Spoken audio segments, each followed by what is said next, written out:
As humans, we basically use those first seconds of appearance to put people in categories. And the same is true for autos and people. How many seconds? How many seconds we have? The research is probably most advanced on presentation. So if you make a presentation, and let's say it's a 5-minute presentation, and then after the fact, you evaluate people who are participating in the audience, it's within the first 5 to 15 seconds that an impression is made. And then the second most important impression is the last 15 seconds and either the high or low point. So for example, during the 5-minute presentation, if you make a point that really resonates, those 3 things explain a lot about how the participants feel about the speaker. Wow. If you have a very bad thing, like you insult somebody in the audience or you do something that triggers a negative emotional reaction, then that obviously weighs you down. But it's really amazing how very small slices of a long presentation really can define how the participants feel about it. A lot of grace in the middle. A lot of grace. That's correct.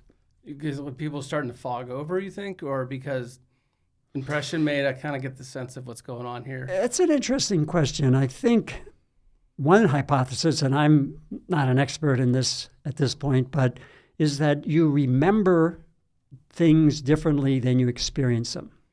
That if over the course of this, the experience of an emotional reaction stays with you very strongly. But if it's simply content transfer, that doesn't get remembered in the same way that an emotional shock does. That's why kids always remember when you finally get mad at them. I think there's something to that, yes. You ask them like 50 times to please stop. And then you finally are like, stop it! And they're like, then 20 years later, all they remember is that you were always yelling at them. They reconstruct that because those are the emotional connections. And, kids are exceedingly responsive that if you're driving along and you're talking with your spouse and the kids and, everything's free flowing and all of a sudden you as a driver sense an accident upcoming or something going on, everybody immediately feels that same way without words being stated. And, somehow emotions can be transferred so easily, and we get used to it. We're very cognizant of that, but it's a powerful thing. And this is where people who present probably would benefit by knowing how to use the hills and valleys of the emotional reactions. What do you think are like the best tools a presenter has to, like, example, extended silence when you're presenting? You say something, you were a professor at WashU conducting classes, holding class all the time. So perhaps things you've thought about more than I realize, which is what's the toolkit for somebody who's doing that? That's an interesting comparison between leading a class and having a conversation. So in this case, you and I want to think about our conversation as creating a little bit of flame in a piece of combustible material.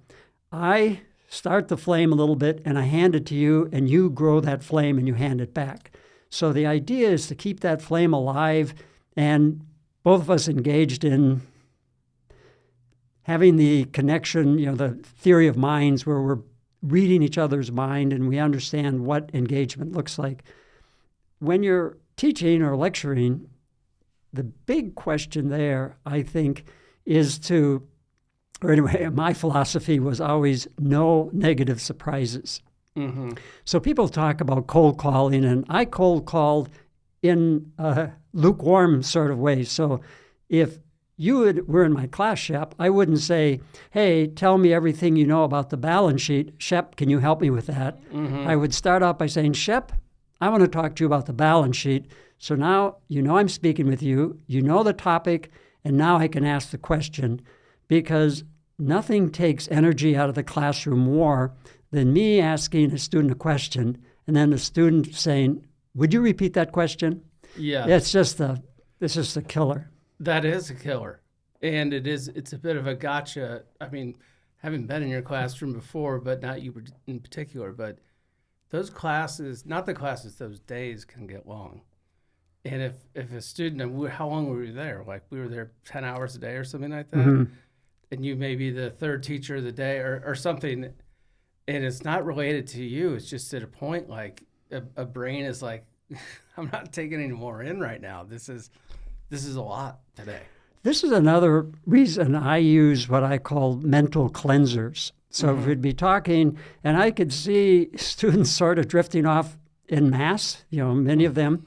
This is when I like to stop and say, let's take a big breath. Shep, you have a joke you want to tell us. And the idea now, people are refreshed. And if you tell a joke and it's engaged, people may give you a hard time, but it re-energizes. So the reality is a very small mental cleanser gives you capacity to continue to learn for a much longer period of time. It's like the ginger of sushi. Right? Like just between, you're just going to like cleanse it out a little bit. And hopefully when you call on the person, they have a joke at hand. Yeah.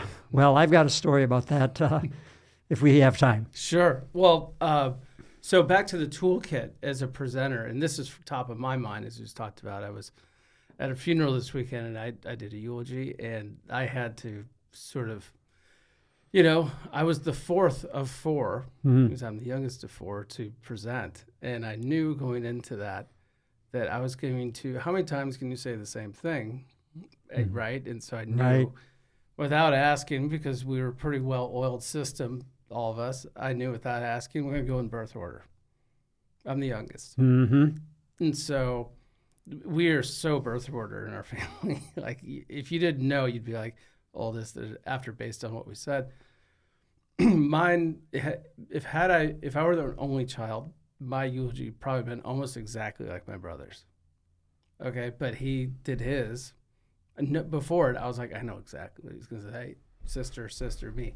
So I had to sort of get creative on, I can't just go right down central with this. I've got to do something else. And I started thinking about maybe we had some bored people by the time I was standing up, or how many times can you hear this? As great as all the people are there, I mean, we are all, after all, humans, and how do you sort of jar them a little bit or pull them back in? So fresh on my mind, but what do you see as like a couple tools, in not necessarily in that instance, but presenting is presenting to a degree?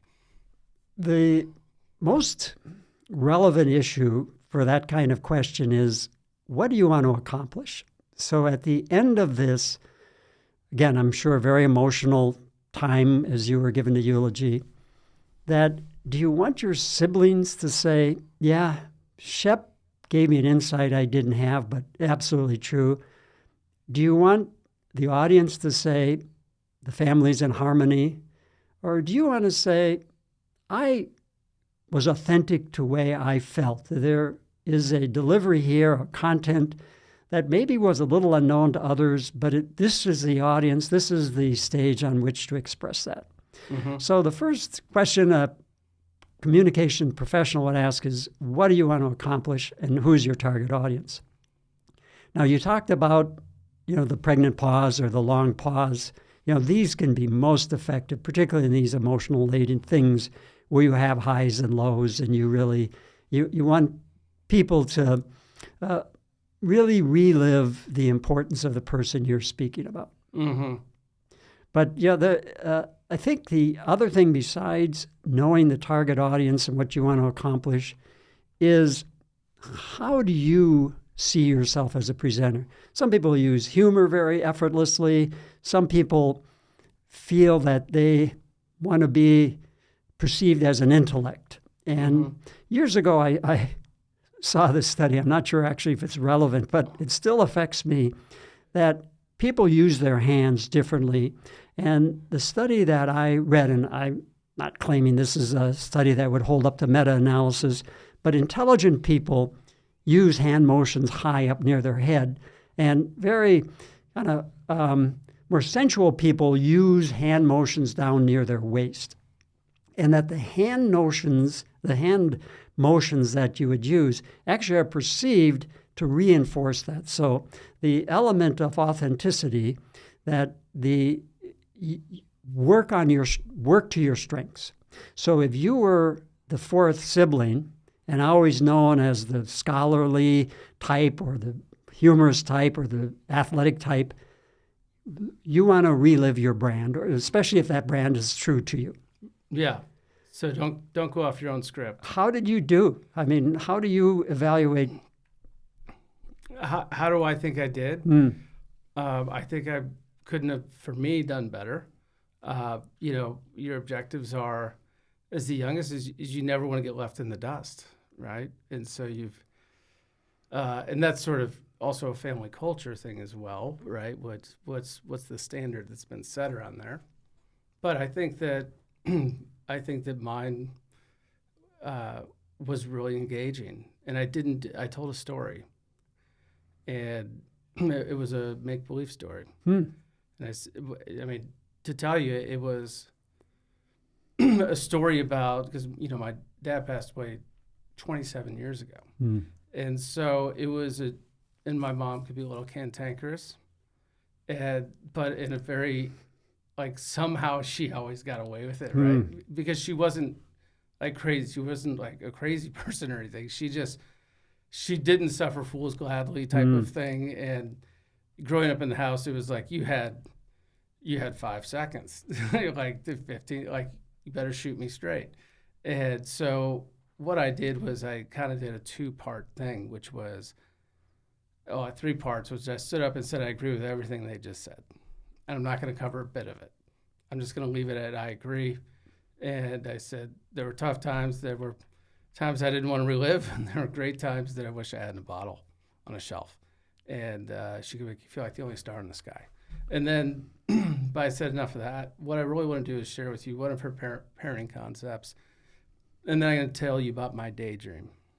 Okay, and I said her parenting concept that stuck with me most was the idea of get over it.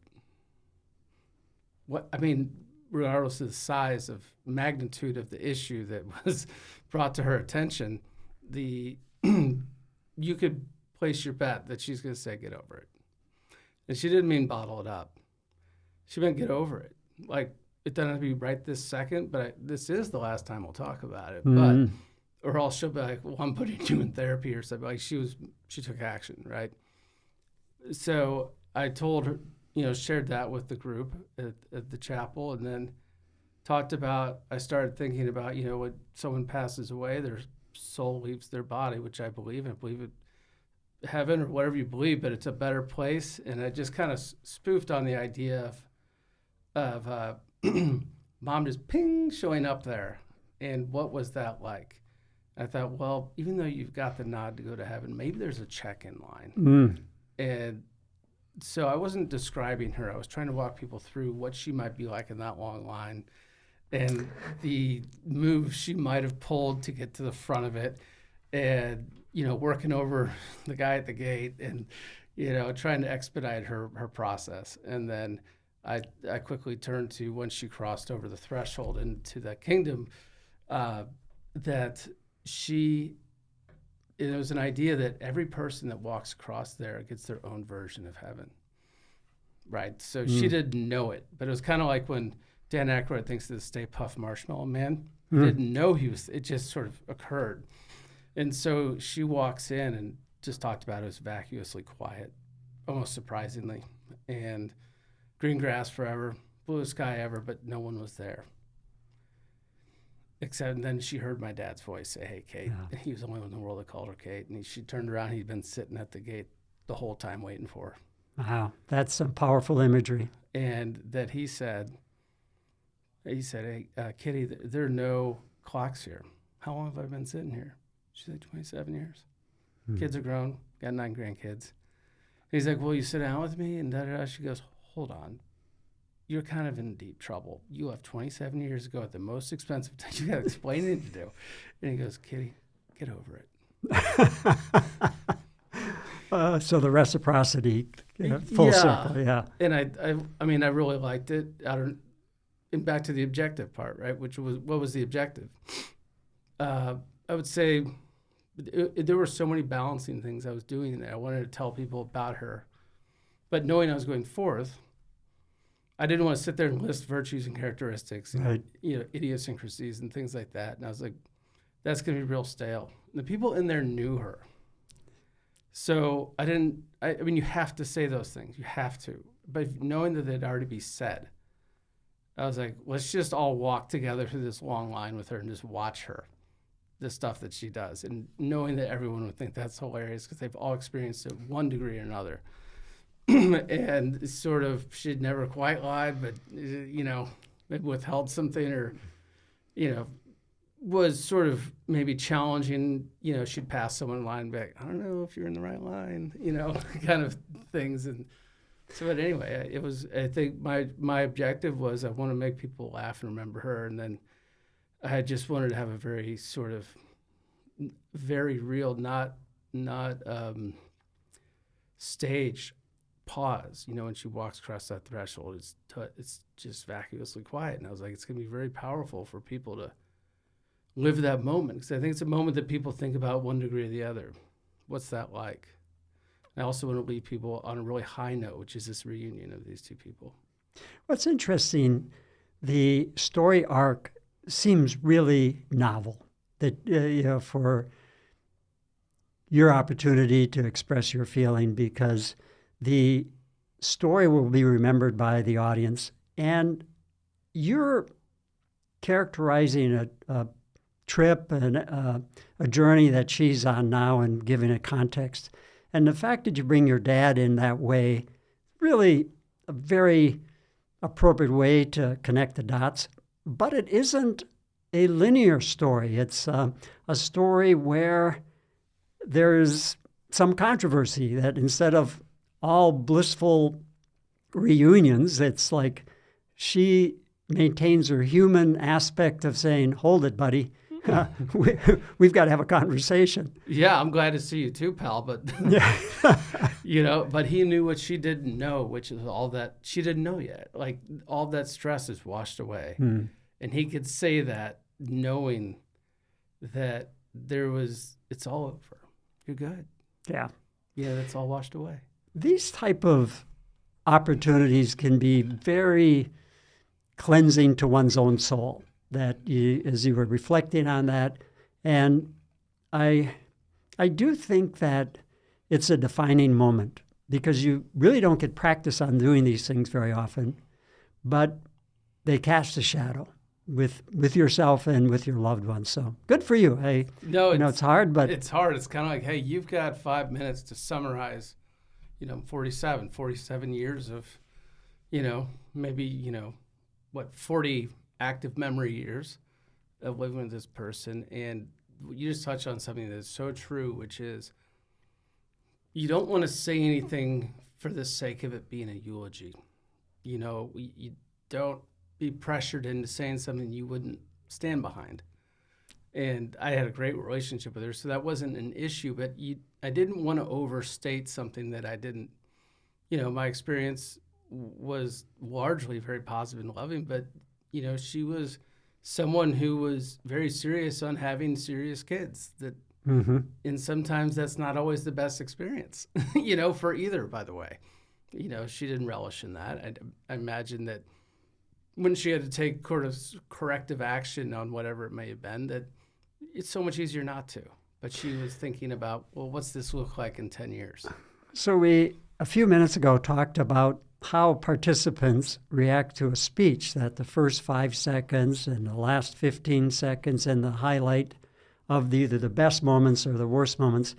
So what you do in your eulogy, in some senses, take the life and like what experiences, and what you did was project forward and use some extrapolation of those highs and lows in the life as a human to project into the afterlife. So it's a remarkable thing you did there. It's also an interesting story opportunity, because when I thought of the idea, she's not there yet. I mean, she's in heaven, but she's in like that DMV line effectively, or like the TSA line. But instead of walking through a metal detector, she's walking through this portal effectively. And the idea that there can be anything I want as she walks through.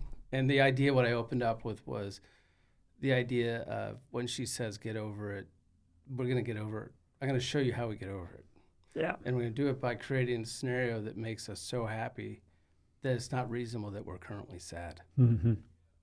And so it was brief, but I think that it was everything I said. Like the older siblings were going to, and they're really amazing people, so they're going to nail these other, kind of the more traditional routes. So I was going to be like, I want to tell you a story about my dad. He lived to be 93, and my mom died about 15 years before my dad. So he spent a lot of time by himself, and he was self-sufficient till he died. He lived independently with support from some of my siblings. But after 10 years, he was very religious in the Catholic faith, and he volunteered at the local church. And he volunteered so much that the church was going to give him a designation of the parishioner of the decade. And the church had a little elementary school attached that he went to there, and I went, all my siblings went there. And after he was informed by the pastor that he was going to get this award of parishioner of the decade, he in his very modest, humble way said, well, what are the criteria to deserve this award? And they said, well, really nothing, just having graduated from our elementary school, that would qualify you to be a candidate for this parishioner of the decade. And although he didn't look at his shoes, but I can see him looking down very concerned. He said, well, I only got to the 4th grade. So my dad only had a 4th grade education. like in general? That's all he had, because it was during the war, the Depression, excuse me. Okay, yeah. So he finished school at the 4th grade, and the Catholic Church just came up with an amazing compromise. They gave my dad an honorary elementary school degree. That's amazing. So he met the qualifications, so he got that, and he was so proud that he now had a degree. And That's amazing. And what's interesting, that same year, my son got his PhD from MIT. So in kind of 2 generations, really, he went from someone who very hardworking, a man with grit, to my son having the best education that you can buy. Yeah, it's 2 worlds. 2 worlds. Yeah. And we were just, we've had, as I was telling you, we've had kind of a family-centered week this past week, and so Grandpa came up a lot, and my mom's siblings were all there, and they're telling me, telling the room really about, Grandpa was born, in 1909 or something like that, and so he was coming of age at a pretty bad time, right? He was rolling right into the Depression, and he ended up having, through grit and so forth, but he has siblings and has to deal with that, and his dad was not as productive as maybe he would have liked, and so kind of a tough road. But his first job after he gets out of college, you think he graduated when he was about 18 or 19, really smart guy, and just, all horsepower. And his first job after all that work he was working for Southwestern Bell, and his job was to go door to door and ask people not to cancel their phone line. Wow. Mm-hmm. Different time. Different times, yeah. Like, just please don't cancel it. That takes a mental grit that, Knocking on them. They were in Kansas. Because that's where they were married, or Grandma and Grandpa from Kansas, and just walking around, just. Yeah, when you think about the type of choices they had to face, it's very humbling. Yeah, it is, and it's hard to imagine, because that's nearly a portal away as well. It's that there was no technology to sort of maybe round out some of those edges. It phones, but not a ton. Yeah, and just the mental insecurity about your financial future. It's hard for those of us who have some semblance of financial security to understand what the emotional and cognitive drain is when you don't have that. Yeah, and they, and the families seem to be, like, my mom's was one of 6, and get these big families that are sort of developing, and you're like, well, nothing like a little pressure to go to work. Yes. I probably jumped out of bed every morning, like it or not. Yes. I got to go do this. So, I love what we were just discussing, and to presentations and things like that. You've recently retired after teaching at WashU, which is where we met. I met as an MBA student there, MBA student there, and you've recently retired. So how long were you there? What were you teaching, and what's going on now? So I arrived at WashU in 1986, and Washington University now has a reputation nationally and internationally with the very elite schools. But when I arrived in 86, the business school was converting from somewhat of a sleepy regional orientation to a research active, more impactful institution, and there was great energy on campus. So I arrived at a time that was very exciting, but there was tremendous change. And did you do that knowingly? Or is that kind of where you got a job thing? I did get an offer here. The person who was instrumental in hiring me, his name was Nick Dopich, and he had a towering reputation in the industry. So it was really the attraction to this person and work with this person as a scholar. So my PhD was somewhat later in life. I had worked in medical research after my undergrad. I had a biology undergrad, worked in medical research. And one day I was working in the lab, and a fellow working next to me passed out from inhaling too much ether. Okay. We were using ether to do some blood work. And as I was helping him recover, I saw the office crowd walking by the lab, and I thought to myself, one, these people are going off to lunch. I never have time for lunch. Two, these people going to lunch get paid more than I do. Were they salesmen? They were a combination of administrators and doctors. Okay. I had the sense they were business people. That's the way I read it, but I know they were the bosses.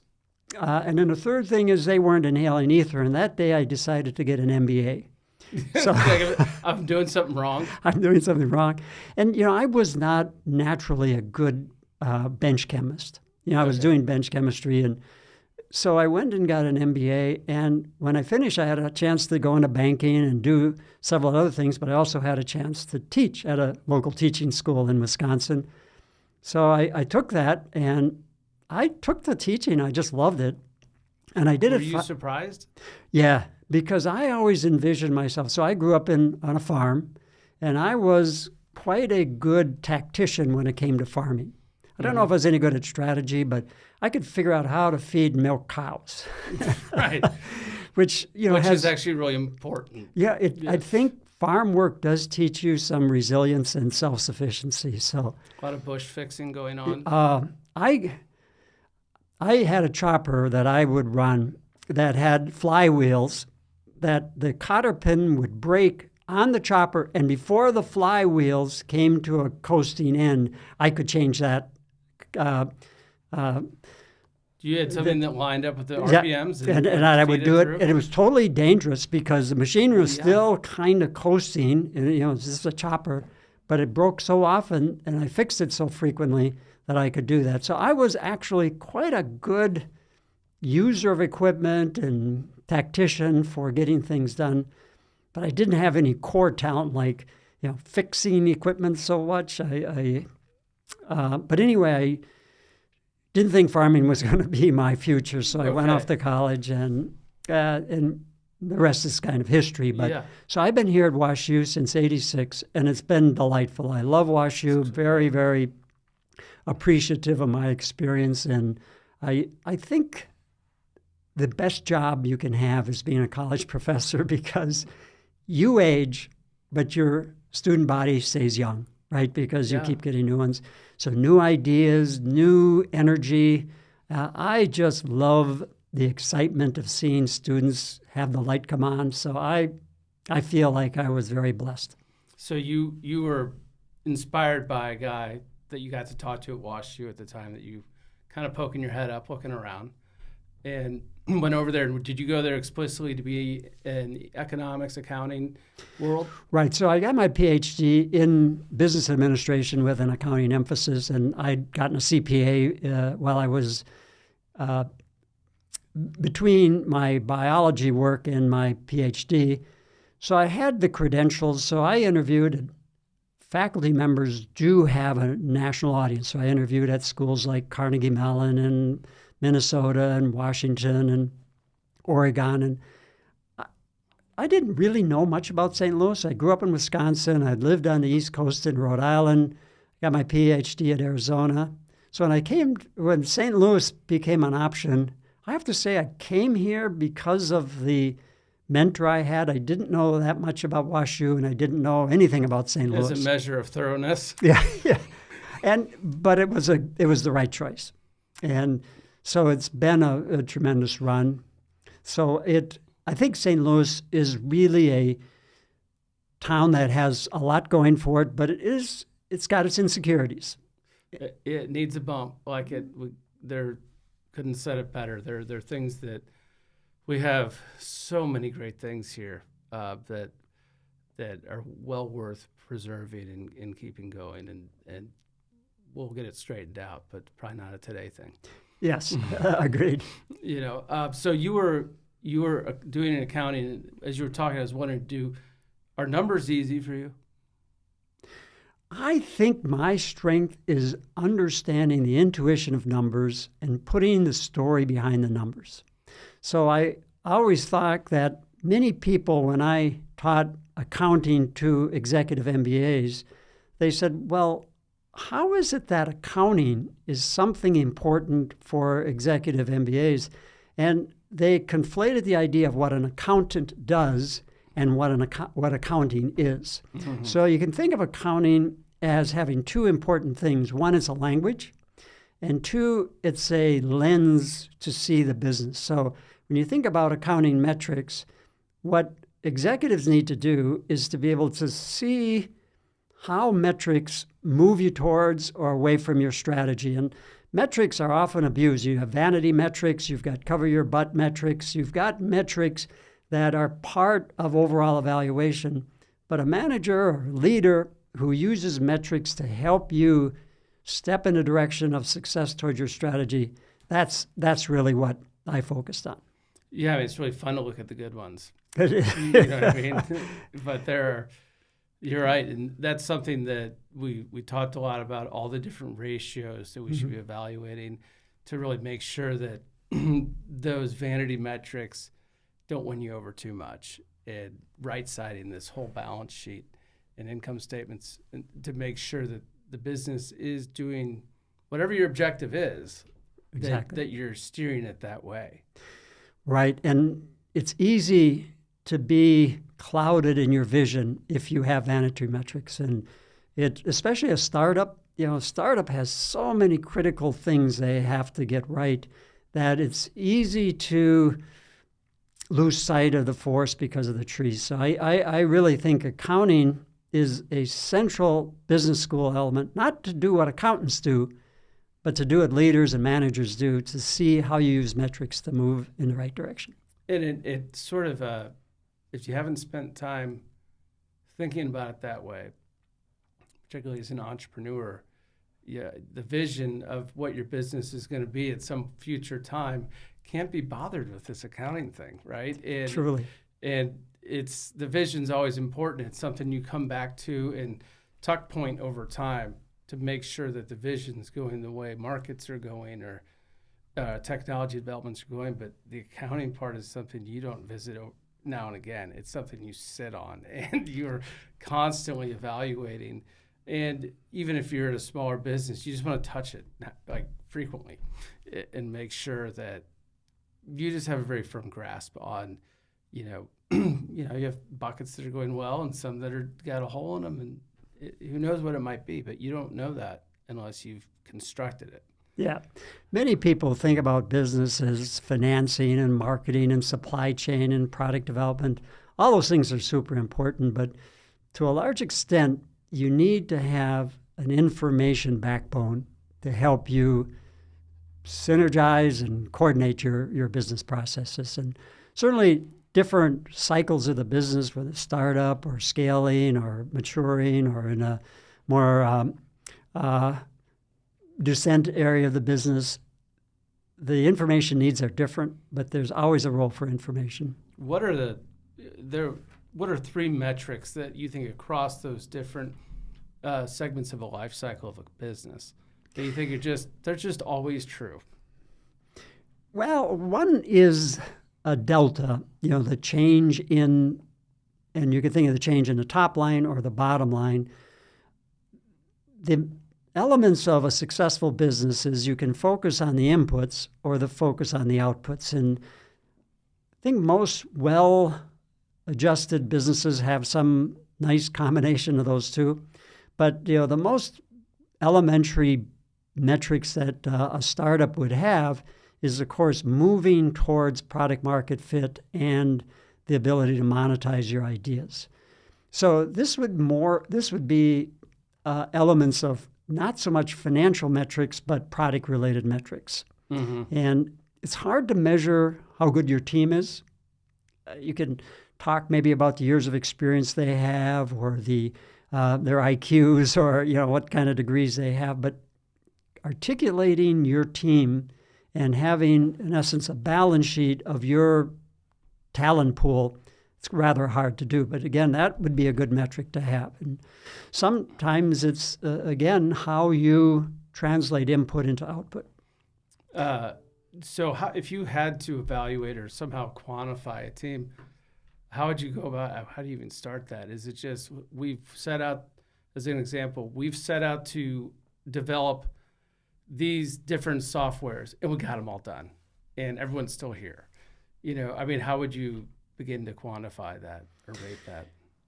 I'm given an answer on my experience rather than having any sort of research foundations for this. Yeah. But I just finished reading the book about Shackleton, the Endurance, where he was the person trying to hike across the Antarctic continent, across the South Pole, and he was stranded for almost 2 years. Was the Drake Passage? Yes. Yeah. Sounds like a hoot. It was a hoot. And just to understand the immense challenges they had. But he apparently was deemed to be one of the most effective leaders in history. Again, this is a bit of a hero worship because he came out with this in such a successful way. But he apparently picked all the people on that discovery excursion, each of them within 5 minutes.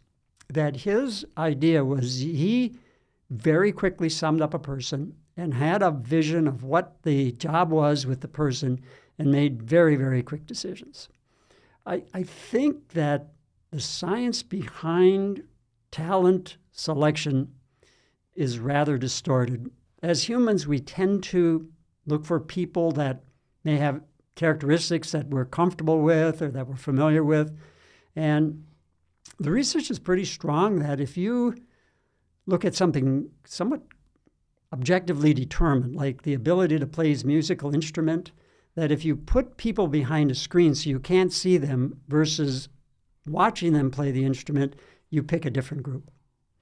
And it's our natural biases coming forth. And that's why I think talent selection is something that, you've got to figure out how it works, what your strengths are and what the demands are.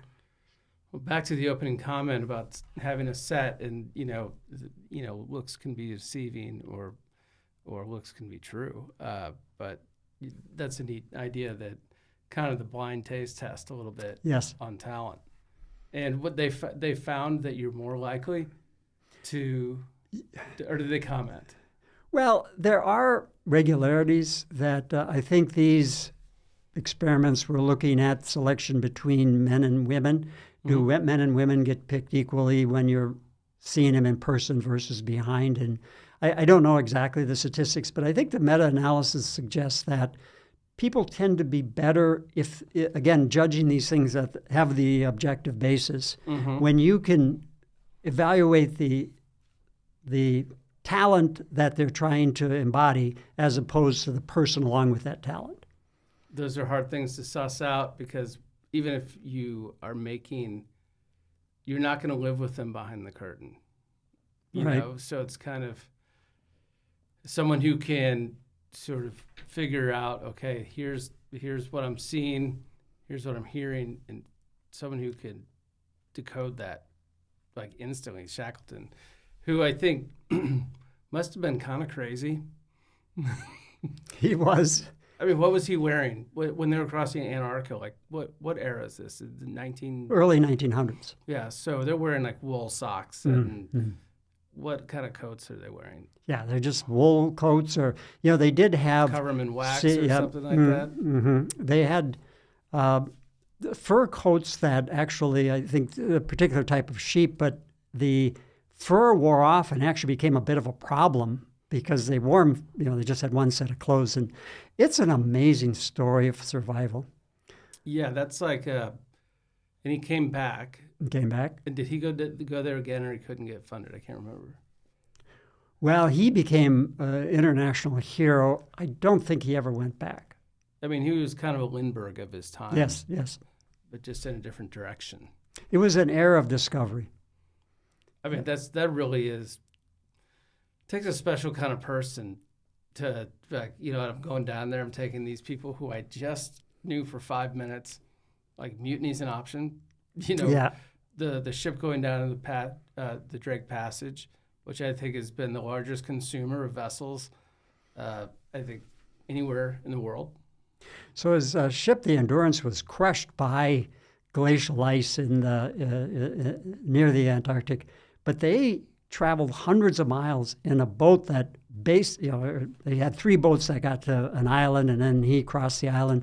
But it's just amazing, these basically lifeboats taken across these seas.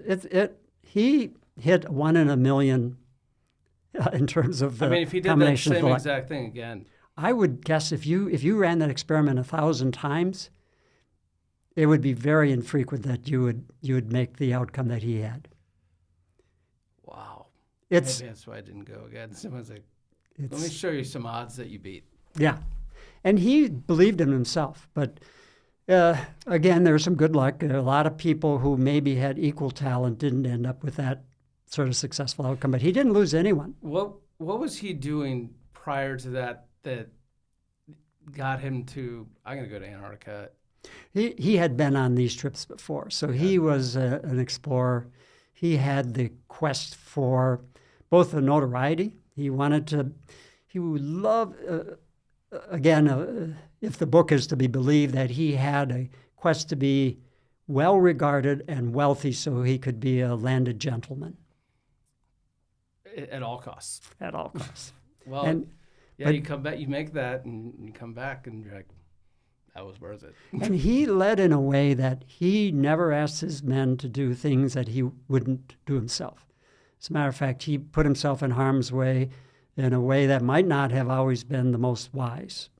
But, his crew really looked to him. There was never question of mutiny. Yeah, you think on a expedition of that magnitude, both from a danger standpoint and a distance standpoint, and I know those are related, but if the boss isn't doing what everyone else is having to do, I mean, a resentment could grow quickly. Right. Unless the successes are bing, bing, bing, bing, bing, happening so fast. But I don't imagine that was how that was. No. Well, interesting, there was an individual who stowed away on the boat.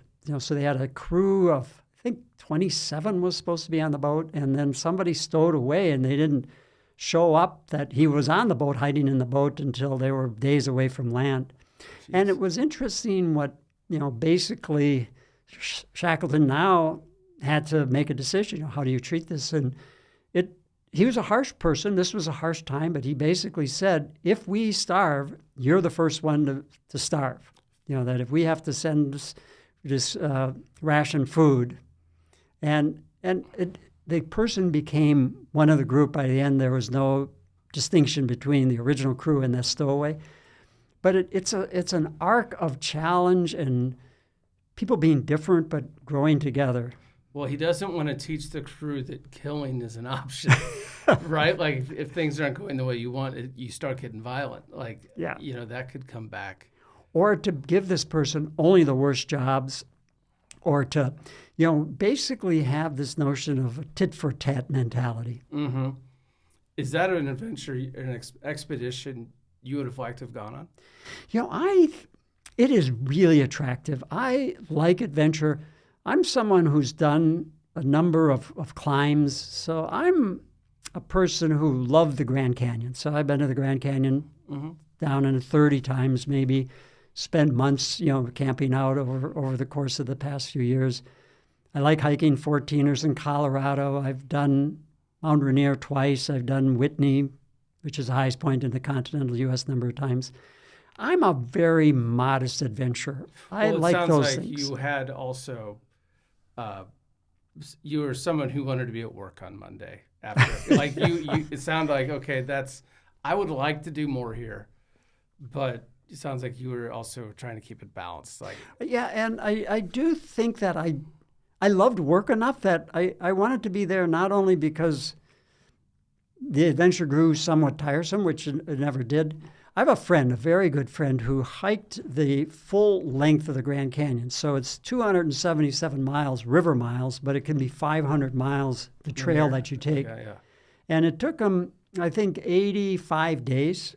And I often think how fun that would be. But just a couple of weeks ago, we went and we just did 8 days. By the time those 8 days were over, I'm like, I'm ready to go home.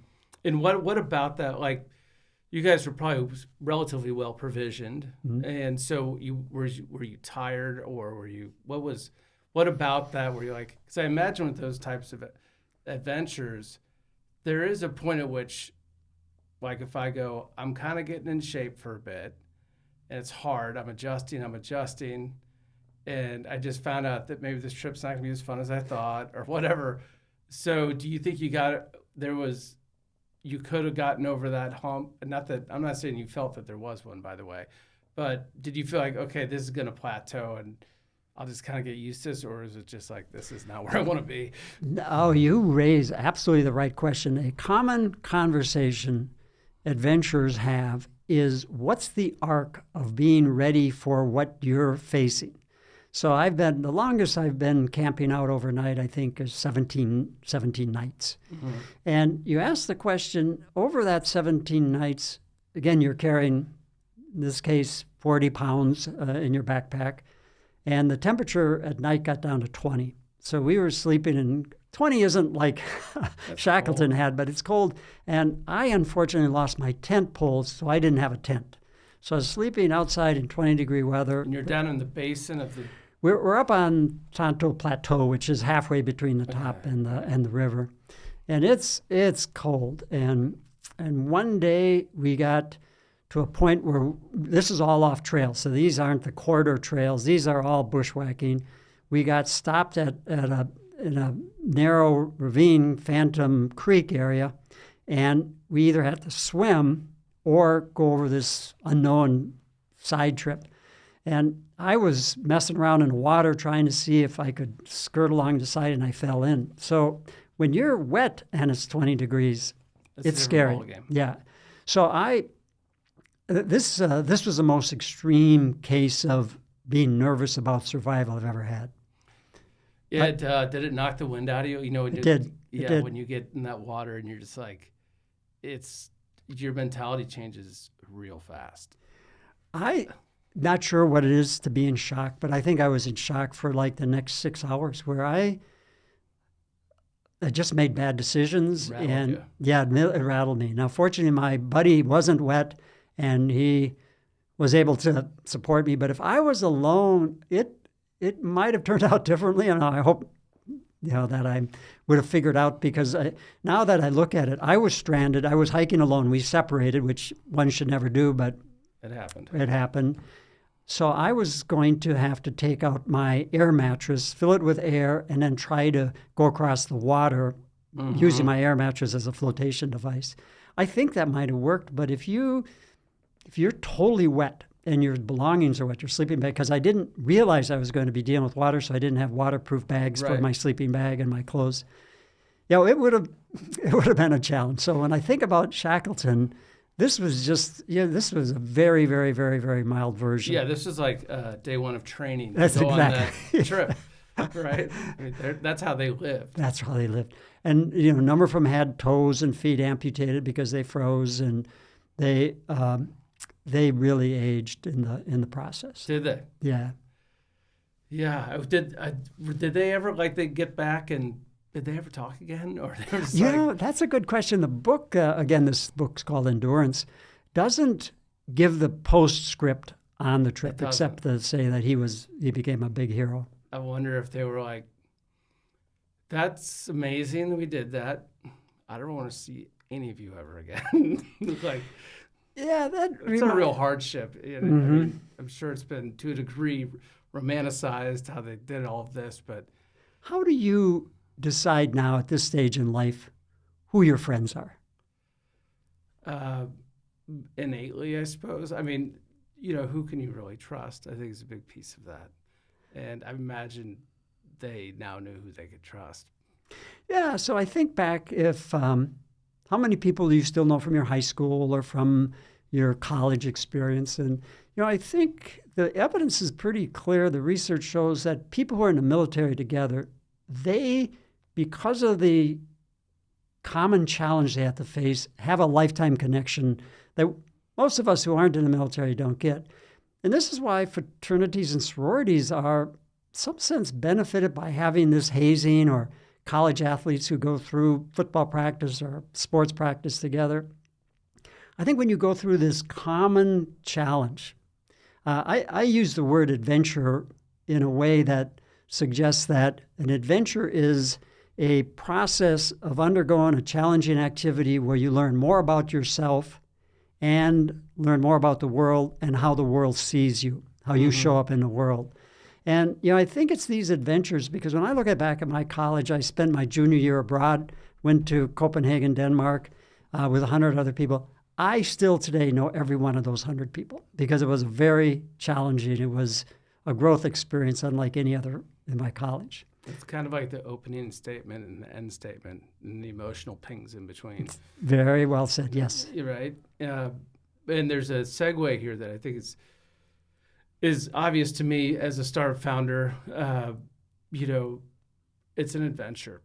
And when you look at, I think there are people who can make it seem easier than others. There's sort of apparently cavalier or whatever, but they're not. Anyone that you know about that has done it they've been up late, they've been stressed. So to what extent would you parallel an adventure to a team or a founder that is pushing a startup up and over? This has taken a lot of my mental capacity these past few years. I see commonalities between education, like an EMBA, business startup, or business in general, and a challenge of doing some big hike or undertaking a challenging life experience. All of them requires you confront unknowns, the unknown of the educational process. What can I learn? How can I capture the essence of what the material is, and how do people see me in this process? In business is really one of the most curious things, because unless you've been in business, you can't appreciate how powerful competition is, because competition just doesn't go away. It doesn't. It's whack-a-mole. Someone's going to pop up right in their place. You cannot get complacent, and so that really is another where you confront unknowns, and in the process you learn about yourself and how you show up in the world. And an adventure, I've become sort of a believer that people should do adventures to help them in their business and in their education, because I think the adventure is a way to sort of fine-tune some of these skills. And McKinsey did a report recently about expanded frontiers, and that some companies that really are looking for creative people in their business, they supplement the normal corporate training with these sort of outdoor adventures.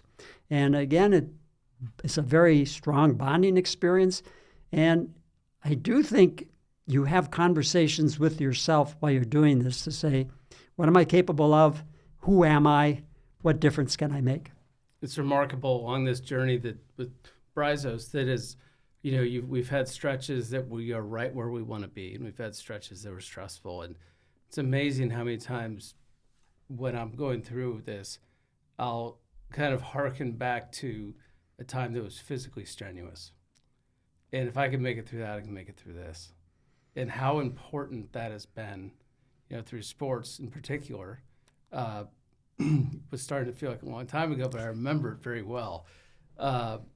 And other things since then that were, for some reason, physical stress and rigor translate well to mental fortitude. Mm-hmm.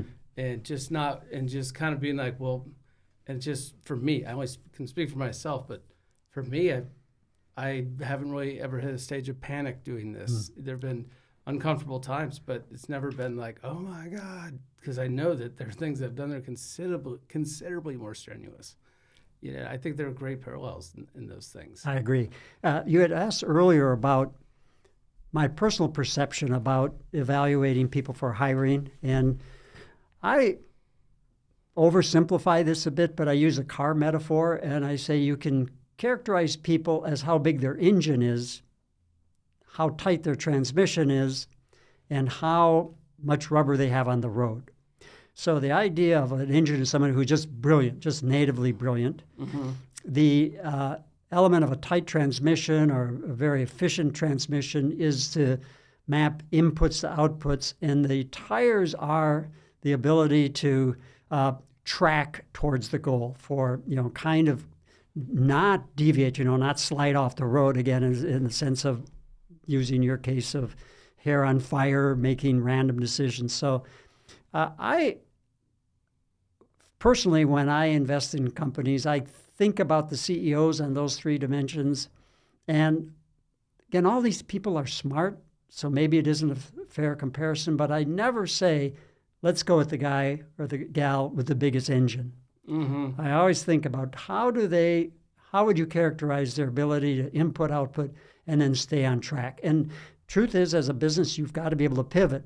So you need those tires to go straight when that's the destination, but to be able to pivot.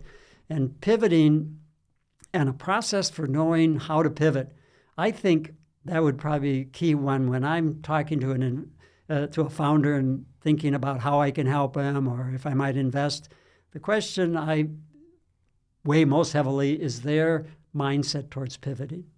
And what do you, when you're thinking about that, because we've had to pivot, and we're in our same, I guess, vertical, in the metals, but we've done pretty major overhauls over time as we learn things that are undeniable. Mm. And just like, well, that stinks. That's a fact that we cannot talk around. We just need to change what we're doing. And that pivot was really lasted a day. Mm. It was just like this is what we're doing. It was, and I think everyone was very much like, yeah, that's the way to go. And but when you're evaluating that and the way that you're discussing, when you're thinking about founders, amongst other things that we evaluate, what about the pivot? Why do you bring that up? Just because it's an inevitability along the journey that's going to have to occur. And will they have, is it a humility thing that you're discussing? Is it like they're so locked onto a vision that they would rather just blow the engine than turn? Or Right. So by pivot, again, we can use the Kansas City Chiefs today. They're now coming to grips with deciding what a pivot might be. And the idea is, truly, it's a great organization that had a potentially a bad outcome. Same with a business team, that a pivot has to be thoughtful. And one way to think about a pivot is if you think about the 9 different elements or whatever number you want to divide a business into, does a pivot mean you change all 9 or do you change 1? So I see the word pivot as surgical, that it's a change on something that you have good evidence on. And the reason it's so hard, because we all suffer from hindsight bias and from sunk cost fallacy, that we've gone this far. Diminishing return. Yeah, that we want to see we don't want to admit failure. So I think it's the ability to say, we need these metrics. We need a discipline to say in advance, if we find ourselves on the side of the road, then we know we've got to change what our mapping is. So the element of having a predetermined notion, and again, back to Shackleton, he had some very special times about when you turn around, at what point you say, this isn't going to work. We've got these kind of constraints on our resources. And adventure is that way too. Sometimes you want to climb a mountain and you've got to really think about what are the decision rules for knowing when to throw the towel. Interesting thing I'm thinking about, at least to me it is I think it's a good parallel also is, did Shackleton think he needed 3 boats, or he knew that 1 or 2 of them might get destroyed? So the major boat was destroyed, and so the other ones were lifeboats that Okay. Yeah. So it's the analogy being, capital, right? Is maybe get more than you might think you need. Yeah. Because, and I'm not talking about stupid capital, but like there are so many cliches out there around startups, and one of them that doesn't get said very often though is raise more than you think you need. One is like, it'll take twice as long as you think. Those types of things but someone explicitly saying, just go get, and then I think early in the game, you start sort of simulating cap table things, and I never really got hung up on that. I've got good mentors that understand, hey, when you get through all of this, if you have this much left, you're great, don't worry about it. But there's sort of this early push and pull between, well, I don't want to do that. I could give all this, and my advice to somebody would be like, don't, be smart about it, but give the farm away, but it's going to take money to get this done, and get comfortable with that. Yeah. Well, I think that's exactly the tension, the contrast between how you use money from others to build something that's valuable to you. And the Harvard Business Review characterizes, do you want to be king or do you want to be rich? And the idea of being king is you own a lot of a small company versus being rich is you own a small part of a big company. And again, there's no clear delineation, but there is that tension. Yeah, and it's a real thing. And I remember, luckily, it was mentor right out of the gate that I wasn't even really thinking about, but he just sort of preemptively was like, just get used to the fact, if this goes well, you don't want to own much of it. And I thought that was the way he said it. I was like, all right, well, I want it to go well, so I guess I got it. I'm with you. What life lessons have you learned to date? God, I think a lot, and way more than I realize. And with respect to Bryzos, right? Right. I think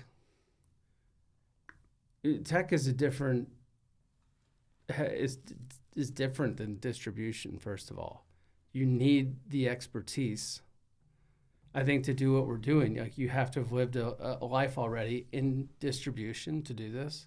Mm-hmm. But I think one of the things I've learned is things that maybe I learned in supply chain, which is a greater sense of patience. I don't mean as a person, but as far as building, meaning supply chain is a very urgent thing.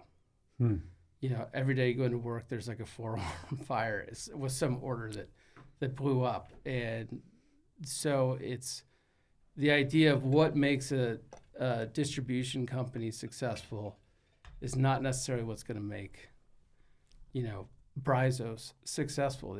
You need to move with purpose, don't get me wrong, but kind of the relationships that exist within that building need to be different, right? And never been much of a yeller or screamer, but it's the idea of how do you position urgency? Mm-hmm. And that's back to like hiring, and it's a much bigger discussion at the head of that comment. But really learning, what's my aptitude here, right? Where am I useful? and I think it was Harry Truman, Missourian, of course. Think about a quote that they say he said, which was, "It's amazing what you can get done when you don't care about who gets the credit." And that is through my head all the time, and I think it aligns kind of pretty well with how I feel about things. Even in sports and things like that, I was very much just like, let's just go win this game, and it's amazing what you can get done. And so it resonated, I think, because I believe that, and it's one that I play in my head a lot, though, which is like, don't worry about it, just keep going, and just get the right thinkers in the right places, and just don't think about it too much. So I think that wasn't maybe necessarily learning so much as like a really solid reinforcement of that thought. I've learned about myself that also I'm more capable in certain ways, like emotionally, like the bandwidth of because there are stressful times and there's a lot of temptation to go much faster, right? Like there's a temptation to go raise, $25-30 million before you have your product market fit hammered out. I mean, it's excessively tempting to go tell that story and see if you can, if you can outrun it and get that valuation. And, to a degree, we've been in such a screwy kind of just macro world since we started really in, let's call it 2019, right? It's like every quarter brings another gift with it. So we've had to be excessively patient with our capital. And that's something that, I don't think I'm impatient, but it's been something that I've had to be mindful of. Well, everyone has their own journey on this. And when you have institutional money, it changes how things are done and what goals you're shooting at. And the more perspective you have on saying that there's aligned expectations, the more likely you can have that patience. And, the combination of saying, we can weather uncertainties and bumps in the road. Some people, it's a very big challenge for them. It's hard. It is really hard. And also it's hard I guess what I've learned also, and there are things that we know as we go through our life. And I didn't start this when I was 20, right? I started this when I was 40 or so. So I had a good bit of life behind me, but a lot to learn still, but wasn't totally a greenhorn. But just the whole concept that life in general is a team sport. And it's just a fact. I mean, I don't know, even people who look like they are above that sort of law of nature are probably not. So I think that a lot of reinforcement and allowing me to discard sort of maybe false hypotheses that I might have formed over time and just sort of dropping them and really being, here's what I've learned. I've learned something that leadership, we talk so much about leading and creating the right team. What I've learned is that leadership is also about defending the team. You like to defend it, meaning that the idea that, using the rowing the boat analogy, it's great when you have 9 out of 10 rowing. Like, wait, what a great amount of production that is.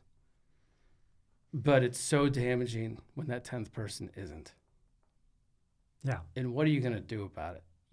Are you going to say, if we run out of food, you don't get to eat? Or what do you say that isn't also sort of setting a precedent of sort of unchecked emotional correction?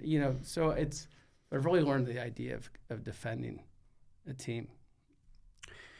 Yeah, that's very interesting to dissect this notion of how to deal with underperformers, if you have underperformers, because everyone's looking at you. The high performers are looking, and you want to be a humanistic organization. You want to be kind of thoughtful for the needs of others, but it is really the element that sometimes hard decisions have to be made, and it's best if you have a process that is transparent and you believe equitable. But it's for some people it's very hard, and others pull the trigger much too fast. I don't know if you follow Seth Godin. I don't. But he's a thought leader he's more on a marketing side, but now talks about strategy and how strategy is part of really your DNA for understanding how to guide you on those kind of decisions. I think for me, and like I said, I haven't given you any huge great learnings, and I think there are so many micro learnings on the way. I don't really totally always not aware of them, but when faced with the same situation later, I might actually do a little bit differently. Yeah. Without even really knowing it. But I feel like the time to defend the company is by being clear on roles when you bring someone onto the team. And hey, if this doesn't go well, here's how I'm likely going to manage that. So it's clear, like from the jump, even if you're not even going to hire that person, you're like, I hate talking about this now, but I'm just going to tell you, this is just being very clear about that. And so that someone who is, is level-headed in a moment later, it's just like, at no point were we unclear. Mm-hmm. It's an interesting dichotomy for a new business to think about their aspirations. In the academy, we characterize a small business versus a startup. So these are both new business. A small business would be characterized one that grows relatively modestly. It doesn't mean that it stays like under 10 million or under 100 million. It could actually be a sizable company in terms of size, but it grows at a percentage that's really pretty manageable year to year. A startup, particularly one that has institutional money, they want to grow exponentially. Their goal is fast growth. And the difference when you hire team members for the slow business is if you hire a person in that slow business, they're probably going to be doing the same thing a year from now or 2 years from now that they're doing today. Their job responsibilities may be expanded, but their vision of what the future looks like for them is pretty clear. But when you have a startup, as you're in, a startup requires that when you hire someone, the job you hired them to do today may be very different a year from now and substantially different. Yeah. And so it's a different type of person that succeeds in the startup versus the small business. And somebody, I couldn't agree with that more than I do, which is, if you're, you might end up making fudge in a year. You just got no idea. I mean, at that moment, you'd have to even, you'd be careful to even speculate on what they might, the team needs what the team needs. And if we're in it to win it, you just do it. But it's kind of somebody had said to me recently, they viewed themselves as sort of a sprinkler, like the kind that spins in the middle of the yard, like goes all the way around the yard. And in startups, you just have these initiatives that have to be done, and you're just watering this side of the yard, which is who knows what it could be, product development, and then you're moving on, and now everybody has to shift over into marketing, and maybe over half of the people there aren't even in marketing. Well, you are now, right? And what it comes down to is when I think about hiring, I think about aptitude, right? Is the one thing I'm trying to uncover. And I mean, hard work, all these other sort of things, but if I had to pick one thing, I would say it's their aptitude. And do you think of aptitude in an absolute sense or relative to other team members? People who you could drop anywhere. And they are so versatility on it. Yeah, and if they're picking up the language fast, right? And they're, quickly they figured out how to feed themselves. They just know how, they just understand a situation, and there's no one there necessarily to help you figure it out. And that person is somebody who is going to most times take the best next incremental step to making sure that, I'm not talking about like a risk taker per se. I mean, this whole concept is risky, but somebody who says high aptitude is, to me, or what do you think? No, that makes sense. I have to say that I've had the luxury of working in a large business where routines, systems, and processes are pretty well functioning. So one doesn't have to be nearly as creative. I did involve myself in a startup where I was one of the founders and tried to get traction. And I found it very challenging. In what way? Well, the element of a good leader is someone who should delegate, but I felt those things I didn't feel good about or that I'm capable of. I really avoided my responsibilities, things that were novel.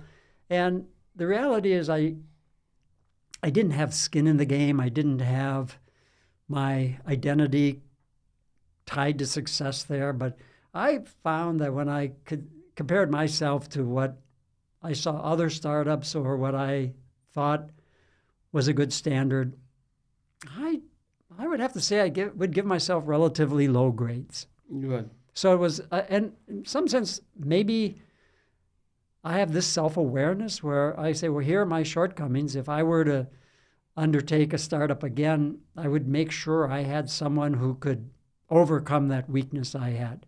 And I think maybe with time I could have overcome that. But the benefit of working at an institution like Washington University is that you can really bring your best game to specialized areas. Yeah. Where a startup, you got to cover the full field. I remember when Lee started, it was just me for a bit, sort of hammering out some of the thinking, and some of that was right and some of that was wrong. And Lee came on, and so I think that people would tell you that I like to do things well and complete. Mm-hmm. And Lee, when he started, he goes, there's not really time here to get everything, like all the I's dotted and T's crossed. I said, I know, it's killing me. He's like, it's like you got to get it when you're trying to get something off the ground for a while. It's got to be good enough to hold. Like the lid can't blow off for 1 week, and you got to jump over there, and you got to go do work on that, and that lid can't blow off for a week, because then you got to go back to this one, and you're constantly ratcheting these things that emotionally don't feel finished. Yeah. And having to just be like, I got to walk away from you right now, and I got to go do this, and that's hard. That's hard. It is really hard, because regardless of what it is, I think most people, whatever their standard is, walking away from it before their standard is met, it creates a lot of discomfort. But that's part of, I think, the journey is like learning to live in discomfort. And that's back to the adventuring piece. It's like part of the journey is learning to live in discomfort. That's very interesting observation. So this last year I climbed Devil's Tower. So Where is that? It's in Wyoming. Okay. And it's 832 feet roughly, and it's all crack climbing where you stick your fist in and you pull yourself up. And, it's very climbable, the route we took. But all your instincts are saying, this is crazy. I shouldn't be doing this right now. And we did it with guides, and was truly we were never at risk because we always were roped in. But when we look at what the guides did to help us get comfortable, everything has got a redundant system. It's really well thought out. And I thought, okay, each of these pitches, and there are 6 pitches, so a pitch would be you'd climb up 100 or 120 feet, and then you'd stand on a ledge, and the leader would go up again and put in it's different stages? Different stages, so 6 stages. And the entire time, you're so focused. And like, to what extent are there parallels between how you do this and your life? And here, there's no room for error. You've got to have it right, because if something goes wrong, it's over. Yeah. It's over. But in business, there are times where you have to just scramble, and you have to ask, do I need ropes here or not? And it's the judgment of saying, what is the downside risk here? So hard to predict, but one has to have the intuition about making those trade-offs. And those trade-offs come in, so far, I think I've seen a lot of different forms. One is, you're raising capital, like what, not just equity, but what control, what governance is going to occur. or product. Like I tend towards simple, and everyone here thankfully does as well. And back to that Chiefs thing, that you were talking about, I don't know if you actually watched the game, but what actually ended up working for them in that game was just go deep. Mm. And Mahomes just started putting the ball in the air and letting the talent go up and get it. I think they scored 2 touchdowns, just like putting them up, and let the team kind of, just like an organism. They knew what to do. And, they pivoted too late in the game. They tried, what I saw were 3 unique offensive packages, and they finally were just like, hell, let's just go deep and just let Mahomes throw the ball 65 yards in the air, and you run under it and do anything you can. But it was it's not even a metaphor. I mean, they literally pivoted too late in the game. And that's something that you really have to, creating the optics for yourself to know. I mean, it's easy in a game because you have the scoreboard. You just look over there and you're like, we're losing. Thought we'd be winning by now. And the clock is ticking. And so that's just such a clear metaphor for me. And how do you create those correct optics into your business? And I put a stress on the correct optics in the business. Right. And the optics are great for sports. It's like, got the rules. You've got 4 quarters. You got this many seconds or minutes in a game. And that's it. So creating simplicity in your optics, right, is also really important. And I frankly don't even know how I got to that, but I do think it's important. Yeah. Well, Adam Grant is a thought leader. He's a faculty member at Wharton, and he characterizes disagreement among tasks and people. And he said that the organizations that seem to be most successful are ones where people can vehemently argue about ideas, but never make it personal. So that they use the Wright brothers. The Wright brothers apparently were just classically known as just screaming at each other about different ideas. Is that right? Just really had strong opinions because, again, they were confronting unknowns, and really it was quite a race at that time to be the first. High stakes, and but they were just like joyful as brothers. On the personal level, never did they take a business dispute and make it personal for their relationship as brothers. And if you can develop a culture where you're able to disagree and say, boss, I just don't see that. You have to walk me through this. But yet where your boss doesn't say, I need loyalty. I need people who agree with me. And you're fired. Yeah. Thanks for letting me know. You're fired. Yeah. So how do you do that? Well, it does require some aspect of humility of the leaders, and of all partners, really, that you have to kind of leave your ego aside for these things. And again, that's where pivoting is so hard, that if it was my idea to, undertake strategy X and strategy X is not working out, I've got to be able to come in and say, hey, boss, I champion this, but, the evidence, the metrics are not moving. And you have to say, well, all right, let's figure this out, but not say, well, you're fired because you made a bad decision, because I'm not going to come forward if I'm worried that there's going to be retribution. We learn a lot. It's just like life in general. You're going to learn a lot more from things that didn't go the way you wanted. Right. And especially in the world of B2B industrial, I think B2B is not even specific enough. It's like eye to eye. It's industrial to industrial. There's no playbook here. And this has been something that is really, whether it's VC, institutional, people have been trying to crack this code for a very long time. And that's the other concern about, going out getting big money, especially institutional, is the application of a different playbook to this. That now I've been doing this for long enough. I've watched that application of that maybe B2C playbook to this, and it doesn't work. It doesn't. And that's what we've been really being patient about, is we know this. Like, coming from the industry, we understand the sensitivities that exist within the supply chain, that the relationships and the patience of waiting for the right thing. Like they, not only us being patient, but the people in the supply chain, their businesses work, and they would love for them to be more streamlined and more profitable, but they're going to wait until that right product is available. Mm-hmm. They have that patience, so it's, I don't know, it's just an interesting journey in every single way. And I would say, I bet you I've enjoyed about 90% of it.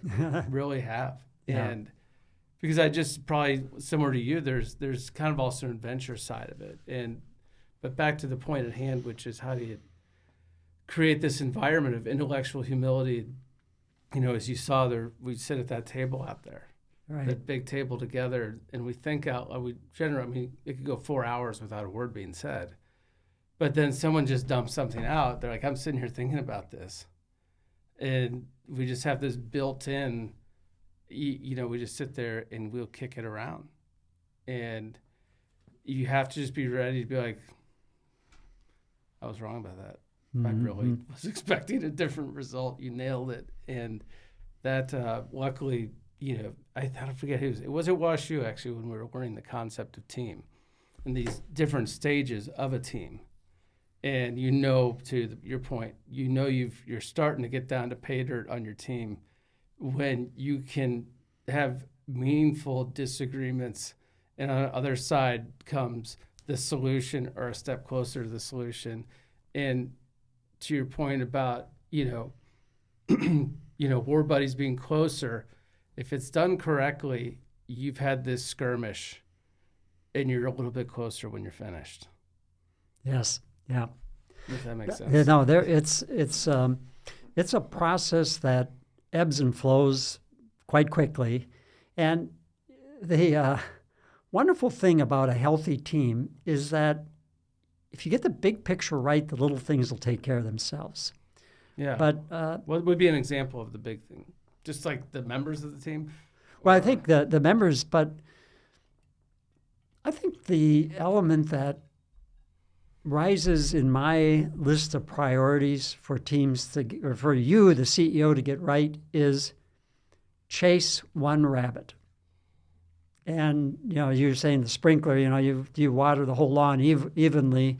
But I sort of think as a startup, you've got to figure out what thing do I have to get right. And the getting right is whether it's building on strengths or defending weaknesses, you've got to get that right. And I'm giving this as a personal response I've seen to leaders and CEOs that, and so in this sense, so if you say you've got 6 elements as a CEO, you've got product, you've got marketing, you've got capital raise, you've got leadership and other things. Obviously, you have to do all of those things, but you need a unifying organizing theme to say, what is it that this is all about? And at the beginning, this comes back to the metrics. Do I want to get traction? And traction is a great word. It's possibly a vanity metric, because traction, if you give stuff away for free and you just get people to use it, that's rewarding. But it's not a step. It's a step. And it could be the right step, but the element of getting, my wife gave me a postcard years ago that said, if a man chases 2 rabbits, both escape. And the element of, again, it's a little pithy, but to figure out which is the goal that you really have to get right. And as you said, you're scrambling a lot of times, and you have to do that. But we're always on the same lawn. We're always watering the same lawn, right? Yeah, right. Which is we're not jumping around the neighborhood. Yeah, exactly. Type of thing. That's a nice way to characterize it. And I think that the idea of, it's just 100% right, where there has to be a laboratory thought here. And I try and say things like, we need to control for as much as we can for this next push and find out what's working. And I think that's why, you find marketplaces or others giving things away is because you're trying to control for the product. Like if we give this away, well, people, if you give it away and no one uses it, that says one thing. Yes. If you give it away and, okay, yes, we're getting traction, that's exciting and cool, but, I can only speak for our own experience, which is you give it away because you're trying to isolate on what's working and not working. And so you're trying to pull any sort of barriers out of the way. And the plan is always, okay, well, we need to put these back in, but we do have to, when you start getting really serious about what you're trying to solve for, you need to okay, we got to strip some of this away. Do you feel the same way about that? Yeah, it's the old scientific method that if you have a hypothesis about how the world works, but it's unknown, the question is, how do you approach an experiment to determine how the world works? And the element of kind of natural curiosity is you can look for confirming evidence or you can look for falsifying evidence. And what you want to do is decide an experiment that actually gives you clarity on whether or not you're on the right path. And in many cases, it's you want to set the parameters, you want to set the processes in place to be most supportive of your underlying hypothesis, the supposition that you're moving towards. But at some point, you have to discipline this to the pressure points of competition and do things to falsify, where if I do X and I don't see results Y, I'm going to have to take that as evidence that my underlying hypothesis has to be adjusted. So once kind of, if you will, the engine's running, you need to kind of put it through its stress tests or simulate how your system's going to react to another system. Yeah, so beating that metaphor up. So, beat it up.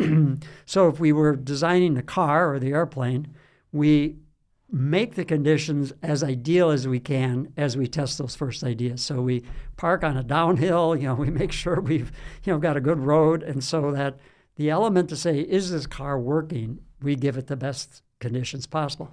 Once we've found that works, then we now start stress testing it and say, well, what if we go uphill? What if the road's bumpy? Again, I'm torturing this metaphor. Well, no, but it's so clear and something everyone can relate to, which is, you have a point, and then you get down to okay, now we're down to tuning this carburetor perfectly, right. And putting turbochargers in, and things like that, which are down the road, and that's the discipline. Also, is the product scope, which is, are we going to try and have a supercharger with a turbo and stuff like that? If we're going to get this thing to run, yeah.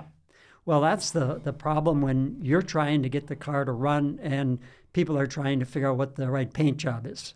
And that's right. That's where Should we put a spoiler on this thing? Yeah. Dude, you don't get it. Yeah. This isn't a box car. We need this thing to run.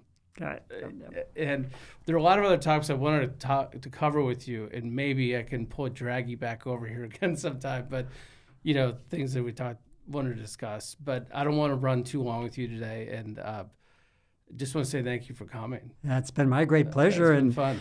At my age and stature in life, I live vicariously through the successes of people like you. So I wish you the best and thank you. Hope things go well. All right, cool. Thanks, Ron. All right, you're welcome.